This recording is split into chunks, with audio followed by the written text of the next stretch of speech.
آپ کے علم میں ہے ایک مسئلہ آج کل پھر سے درپیش ہے مسلمانوں کے جذبات بہت مجروح ہوئے ہیں۔ فرانس کے اندر جو خاکے بنانے کا ایک روش تھی وہ پھر سے چل پڑی ہے۔ کچھ مسلمانوں نے اس پر رد عمل بھی دیا، بعض وہاں پر ہلاکتیں بھی ہوئیں، لیکن اب جو منظرنامہ بنتا ہوا نظر آ رہا ہے کہ جو سیکولر ریاستیں ہیں، لگتا یوں ہے کہ جیسے وہ اس طرح کے چیزوں کو جن کے بارے میں ہم بہت حساس ہیں، وہ حساسیت ان تک کمیونیکیٹ نہیں ہوئی، وہ اس کو اس درجے کی چیزیں سمجھتی نہیں ہیں۔ ایسے موقع پہ آپ کو لگتا ہے کہ کیا مسلمان ریاستوں کا کوئی رول ہونا چاہیے ہے کہ وہ عالمی ضمیر کو اجاگر کریں اور ان پر دباؤ ڈالیں کہ ہمارے لیے یہ بہت اہم مسئلہ ہے جس کو وہ بالکل بے اتنائی سے برت رہے ہیں؟ میرے نزدیک تو اس سے بھی کہیں زیادہ اہم مسئلہ یہ ہے کہ رسالت مآب صلی اللہ علیہ وسلم کی ذات والا صفات کے بارے میں، دین کے معاملے میں، قرآن مجید کے معاملے میں اگر کوئی ایسی روش سامنے آتی ہے تو اس کے اسباب پر غور کیا جائے۔ یعنی یہ متعین کرنے کی کوشش کی جائے کہ کیا کوئی شخص کسی ذہنی اختلال میں مبتلا ہو گیا ہے۔ اگر وہ کارٹون بنا رہا ہے یا تضحیک کر رہا ہے یا استہزاء کا نشانہ بنا رہا ہے، کیا ہوا ہے اسے؟ قرآن مجید میں ہم دیکھتے ہیں نا کہ رسول اللہ صلی اللہ علیہ وسلم کو، آپ کی ذات کو، آپ کے صحابہ کو، آپ کی دعوت کو اسی طرح استہزاء اور تضحیک کا نشانہ بنایا گیا۔ قرآن مجید میں جگہ جگہ اس کا ذکر ہوا ہے کہ ایسے استہزاء کیا گیا، اس طرح مذاق اڑایا گیا، یہ سب معاملات ہوئے۔ تو یہ کوئی آج کی بات نہیں ہے۔ اس میں یہ دیکھا جائے کہ وہ چیز کیا ہے جو اس کا باعث بن رہی ہے۔ تو زیادہ توجہ اس بات پہ ہونی چاہیے کہ اس کی حقیقت واضح کی جائے، یعنی اسلام کی، دین کی، قرآن کی، رسالت مآب صلی اللہ علیہ وسلم کی شخصیت کی وہ کیا بات ہے، کیا پہلو ہے کہ جو اس طرح کسی آدمی کو اس سطح پر لے آیا ہے۔ جب آپ شائستگی کے ساتھ اپنی بات واضح کریں گے تو میرے نزدیک پوری دنیا کی ہمدردیاں آپ کے ساتھ ہوں گی۔ لیکن جب آپ اٹھ کے مارنے نکل کھڑے ہوتے ہیں، ہنگامہ کرتے ہیں یا امن و امان کو درم برم کرنے کی کوشش کرتے ہیں تو حکومتیں پھر اس کے بعد اس زاویے سے نہیں سوچتی، اس لیے کہ ان کی حساسیت تو اس مسئلے سے ہوتی نہیں۔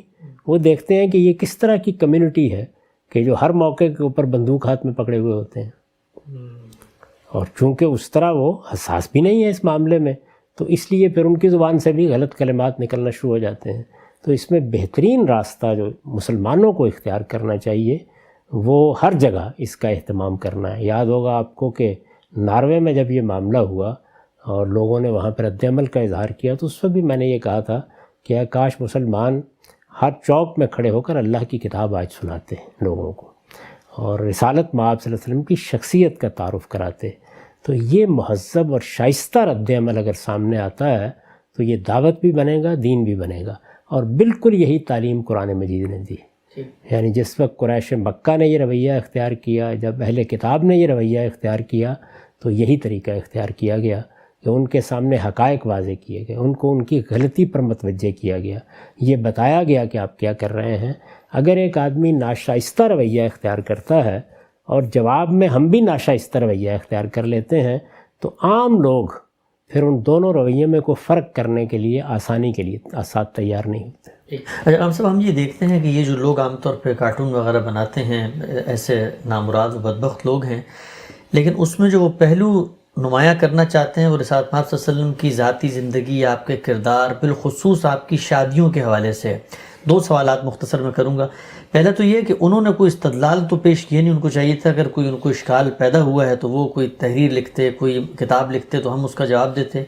وہ تو بد تہذیبی پر اتر آئے ہیں، تو ایسے موقع پہ ہماری استدلال کی جو طاقت سے بیان کی گئی کوئی بات ہے وہ کہاں جگہ رکھے گی؟ انہوں نے تو اشتعال پھیلا دی ہے سوسائٹی کے اندر۔ وہ لوگوں تک پہنچے گی، یعنی وہ ان لوگوں تک پہنچے گی جو کروڑوں کی تعداد میں ہیں، اور پھر ان کو اپنی قوم سے ہی صحیح رد عمل سے واسطہ پڑے گا۔ ان کے گرد و پیش کے لوگ ان کو توجہ دلائیں گے کہ تم نے کتنی ناشائستہ حرکت کی، کیسی بد تہذیبی کا اظہار کیا، اور تمہارے مقابلے میں مسلمانوں کے اہل علم کس طریقے سے اپنا نقطہ نظر واضح کر رہے ہیں۔ یعنی یہ جو بات میں نے بچپن میں سنے تھے حفیظ کے اشعار کے سلام اس پر کہ جس نے گالیاں کھا کر دعائیں دیں، تو جب آپ یہ دیکھتے ہیں کہ کوئی آدمی اس طرح ناشائستگی پر اتر آیا ہے اور آپ اپنے آپ کو اسی تحمل کے ساتھ دین کی تفہیم، تبیین، وضاحت، استدلال کے اسلوب میں بات کہنے تک محدود رکھ رہے ہیں، تو اس کے اثرات اس آدمی پر بھی ہوتے ہیں. یہ ہو سکتا ہے اس وقت نہ ہو، لیکن بعد میں وہ بھی سوچتا ہے کہ میں نے کتنی ناشائستہ حرکت کی اور میرے جواب میں انہوں نے کس تحمل کے ساتھ اپنی بات بیان کی.